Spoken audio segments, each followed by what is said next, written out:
5 আগস্টের অর্জন কোনো দলের নয়, দেশের সমস্ত মানুষের। জুলাই শহীদদের স্মরণ সভায় প্রধানমন্ত্রী হত্যা ও নির্যাতনে জড়িতদের বিচারের আশ্বাস। 2600 ছাড়িয়েছে ভেনেজুয়েলায় ভূমিকম্পে নিহতের সংখ্যা।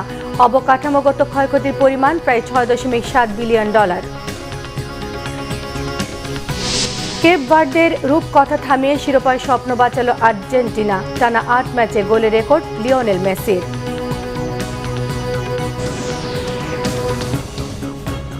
দেখছিলেন সংবাদ শিরোনাম, এবারে বিস্তারিত সংবাদ। 5 আগস্টের অর্জন কোনো একক ব্যক্তি বা রাজনৈতিক দলের নয়। দল, মত, ধর্ম, বর্ণ নির্বিশেষে এই অর্জন গণতন্ত্রকামী সকল মানুষের, বলেছেন প্রধানমন্ত্রী তারেক রহমান। প্রধানমন্ত্রী বলেছেন, যারা জুলাই হত্যাকাণ্ডের জন্য দায়ী, আইন অনুযায়ী তাদের বিচার করা হবে। তবে কোনো ধরনের অবিচার যাতে না হয় সেটিও লক্ষ্য রাখার পরামর্শ দিয়েছেন প্রধানমন্ত্রী তারেক রহমান। রিপোর্ট করছেন সিকান্দার ইমান। 24 জুলাই গণ অভ্যুত্থানে নিহতদের স্মরণ সভা হয় রাজধানীর চীন মৈত্রী সম্মেলন কেন্দ্রে। প্রধানমন্ত্রী তারেক রহমান বলেন, যারা জুলাই হত্যাকাণ্ডের জন্য দায়ী, আইন অনুযায়ী তাদের বিচার হবে। যারা আত্মত্যাগ করেছে তাদেরও মূল্যায়ন করা হবে। প্রধানমন্ত্রী জানান, দরকার হলে সময় নেওয়া হবে, তবুও যে হত্যাকারী তার সঠিক বিচার নিশ্চিত করা হবে। আমাদের প্রতি স্বৈরাচার যেমন, বাংলাদেশের লক্ষ কোটি মানুষের প্রতি স্বৈরাচার যেমন অবিচার করেছিল, আমরা বিচারের নামে কারো প্রতি যেন অবিচার না হয় সে বিষয়টিতেও আমাদের সচেতন থাকতে হবে। আমার মায়ের সন্তান হিসাবে আমি নিশ্চিত, আমার মা আমাকে বলতেন, তোমার দায়িত্ব দেশের সকলকে ঐক্যবদ্ধ করে সামনে এগিয়ে যাওয়া, দেশকে সামনে নিয়ে যাওয়া। আমি যদি আমার ভাইটিকে জিজ্ঞেস করতে পারতাম যে তুমি কি চাও তোমার সাথে যে অন্যায়, যে অবিচার হয়েছে, যেভাবে তোমাকে মৃত্যুর মুখে ঠেলে দেওয়া হয়েছে, যারা এর জন্য দায়ী তাদের বিরুদ্ধে আমি প্রতিশোধ নেই, কারণ সেই ক্ষমতা আল্লাহ আমাকে এখন দিয়েছেন। আমি নিশ্চিত আমার ভাইটিও সেই একই উত্তর দিত, যে উত্তরটি আমার মা আমাকে দিতেন। তারেক রহমান বলেন, জাতিকে দ্বিধা বিভক্ত করে সামনে এগোনো যায় না, তাই দেশকে ঐক্যবদ্ধ রেখে এগিয়ে যেতে চায় সরকার। তিনি বলেন, আর কোনো শক্তি যেন লক্ষ্য অর্জন থেকে বাংলাদেশকে বিচ্যুত করতে না পারে। যে উদ্দেশ্য নিয়ে জুলাই শহীদরা প্রাণ দিয়েছেন তাদের লক্ষ্য বাস্তবায়ন করাই সবার শপথ হওয়া উচিত। আমাদের মূল লক্ষ্য, আমাদের মূল উদ্দেশ্য হচ্ছে এই দেশ, এই দেশের জনগণ, এই দেশের মাটি। আসুন আমরা চেষ্টা করি যাতে কোনো কিছু আর কোনো শক্তি আমাদেরকে এই লক্ষ্য অর্জন থেকে কোনোভাবেই আমাদেরকে বিচ্যুত করতে না পারে।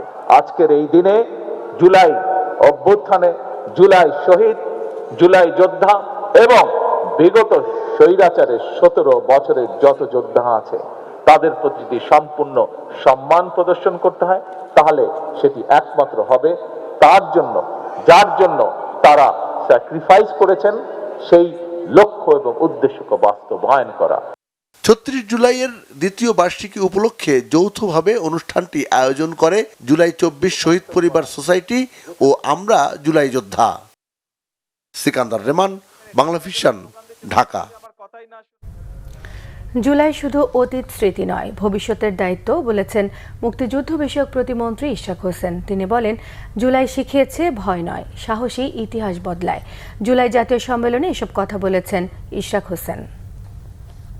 আত্মত্যাগী ইতিহাস লেখে, এই সাহসী একটি জাতিকে মাথা উঁচু করে দাঁড়াতে শেখায়। আজ আমি এই মঞ্চ থেকে আপনাদের প্রত্যেককে স্যালুট জানাই, শ্রদ্ধা জানাই, ভালোবাসা জানাই। আমরা যেন একটা বিষয় কখনো ভুলে না যাই, জুলাই শুধু অতীতের স্মৃতি নয়, জুলাই ভবিষ্যতের দায়িত্বও বটে। যেখানে অন্যায় হবে আমাদের বিবেক জেগে উঠবে, যেখানে অবিচার হবে আমাদের কণ্ঠ উচ্চারিত হবে, যেখানে মানুষের অধিকার হরণ হবে আমরা নীরব দর্শক হয়ে বসে থাকব না। কারণ জুলাই আমাদের শিখিয়েছে ভয় নয়, সাহসী ইতিহাস বদলায়। নীরবতা নয়, প্রতিরোধকারীরাই শেষ পর্যন্ত বিজয়ী হয়। আর বিভক্তি নয়, ঐক্যই একটি জাতির সবচেয়ে বড় শক্তি। ভেনেজুয়েলায় জোড়া ভূমিকম্পে নিহতের সংখ্যা 2600 ছাড়িয়েছে। এখনও নিখোঁজ রয়েছে প্রায় 50,000 মানুষ। প্রাথমিকভাবে ধারণা করা হচ্ছে দেশটিতে অবকাঠামোগত ক্ষয়ক্ষতির পরিমাণ প্রায় $6.7 বিলিয়ন। সময়ের সঙ্গে জ্যামিতিক হারে মৃতের সংখ্যা আরও বাড়তে পারে বলে আশঙ্কা করা হচ্ছে। ভূমিকম্পে রাজধানী কারাকাস এবং এর আশপাশের এলাকার অন্তত 58,000 ভবন এবং আবাসিক অ্যাপার্টমেন্ট মারাত্মকভাবে ক্ষতিগ্রস্ত বা সম্পূর্ণ ধসে পড়েছে। বিদ্যুৎ, যোগাযোগ ব্যবস্থা, হাসপাতালগুলো মারাত্মকভাবে ক্ষতিগ্রস্ত হওয়ায় জরুরি সেবা ব্যাহত হচ্ছে। ভেনেজুয়েলা সহ চিলি, যুক্তরাষ্ট্র, পর্তুগাল এবং মেক্সিকোর মতো 7টি দেশের আন্তর্জাতিক উদ্ধারকারী দল এখনও উদ্ধার কাজ চালিয়ে যাচ্ছে। এই দুর্যোগে দেশটিতে প্রায় 40% মানুষ তীব্র খাদ্য এবং পানি সংকটে ভুগছেন। লাখ লাখ মানুষ গৃহহীন হয়ে অস্থায়ী ক্যাম্পে বা খোলা আকাশের নিচে আশ্রয় নিয়েছেন। দুর্যোগের পর পুনর্গঠনে $200 মিলিয়ন তহবিল ঘোষণা করেছেন দেশটির প্রধানমন্ত্রী ডেলসি রদ্রিগেজ। স্নায়ুর পরীক্ষা দিয়ে শেষ হলে উঠল আর্জেন্টিনা। বিশ্ব চ্যাম্পিয়নদের স্নায়ুর চরম পরীক্ষা নিয়ে রাউন্ড অফ 32 থেকে বিদায় নিয়েছে কেপ ভার্দে। দুবার পিছিয়ে পড়েও ম্যাচে ফেরে কেপ ভার্দে, তবে শেষ রক্ষা হয়নি। আফ্রিকার ব্লু শার্কদের বীরত্ব গাথা ম্লান করে 3-2 গোলের জয়ে পরের রাউন্ডে উঠেছে আর্জেন্টিনা। মনির হোসেন খানের ডেস্ক রিপোর্ট। রেফারির শেষ বাঁশি বাজার সাথে সাথেই মাঠে লুটিয়ে পড়লেন কেপ ভার্দের খেলোয়াড়রা। চোখে মুখে হতাশা। দারুণ লড়াইয়ের পর ভাগ্যের কাছে হার স্বীকার। পাশেই বিস্ময়ে বিমূঢ় লিওনেল মেসি ও আর্জেন্টিনা। বিশ্ব চ্যাম্পিয়নদের চোখে মুখে স্বস্তি। আফ্রিকার ছোট্ট এক দ্বীপরাষ্ট্রের বাধার পাহাড় ডিঙানোর উচ্ছ্বাস। যেমনটা ভাবা হয়েছে ম্যাচের শুরুটা তেমনই। মেসিদের আটকে রাখতে আঁটোসাঁটো ডিফেন্স আফ্রিকান ব্লু শার্কদের। মেসি মার্তিনেজদের একের পর এক চেষ্টা, কিন্তু ভাঙে না ভজিনীয়দের বাধার প্রাচীর। বেশিক্ষণ আটকে রাখা যায়নি আলবিসেলেসদের, আটকে রাখা যায়নি লিওনেল মেসিকে। আরও একবার আকাশি সাদাদের ত্রাণকর্তা জাদুকর। 29 মিনিটে তার দারুণ এক গোল। তার প্রতিটি গোলেই নতুন নতুন রেকর্ড। বিশ্বকাপে টানা গোলের রেকর্ড বাড়িয়ে নিলেন আরেক ধাপ।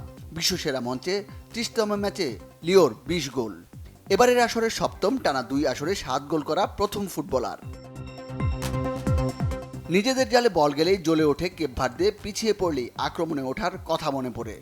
দ্বিতীয়ার্ধের শুরুতে কিছুটা টালমাটাল আর্জেন্টিনা, সুযোগ 2 হাত ভরে নিল ব্লু শার্ক।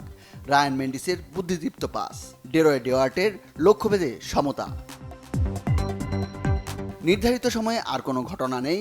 সেই পুরনো আর্জেন্টিনার আক্রমণ আর কেপ ভার্দের টিকে থাকার লড়াই।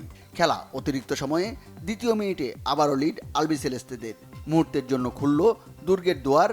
কর্নার থেকে ভেসে আসা বল, দুর্দান্ত শটে লিয়াসান্দ্রো মার্তিনেজ কাঁপালেন কেপের জাল। পিছিয়ে পড়লে গোলের ক্ষুধা বাড়ে ব্লু শার্কদের, বাড়ে আক্রমণের ধার। ডিবক্সের মাথা থেকে এমন এক শট নেবেন সিডনি লোপেজ, ভাবতে পারেনি আর্জেন্টিনা। ফেরানো দূরে থাকুক, এমি মার্তিনেজ নড়ারও সুযোগ পায়নি। আরও একবার সমতা ম্যাচে।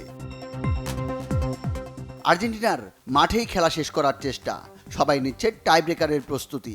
এমন সময় ঘটল অঘটন। কর্নার থেকে ভেসে আসা বল, ভাগ্য হঠাৎ পরিহাস করল আফ্রিকান যোদ্ধাদের সাথে।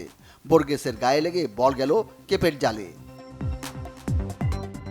আর কোনো প্রত্যাবর্তনের গল্প লেখা হয়নি কেপ ভার্দের। 3-2 গোলের জয়ে শেষ 16-এ আর্জেন্টিনা হেরে গিয়েও সবার মন জয় করে ফিরেছে Cape Verde. Monir Hossain Khan, Bangla vision sports desk. এই ছিল এখনকার মতো। পরের সংবাদ সন্ধ্যে 6টায়, 5টায় রয়েছে নিউজ টপ 10 দেখার আমন্ত্রণ রইল। এছাড়া বাংলা ভিশন সংবাদ ও সংবাদ সংশ্লিষ্ট অনুষ্ঠান দেখতে ভিজিট করুন www.bbnews24.com, facebook.com/বাংলাভিশন নিউজ, সাবস্ক্রাইব করুন youtube.com/বাংলাভিশন নিউজ। সঙ্গে থাকায় সবাইকে ধন্যবাদ।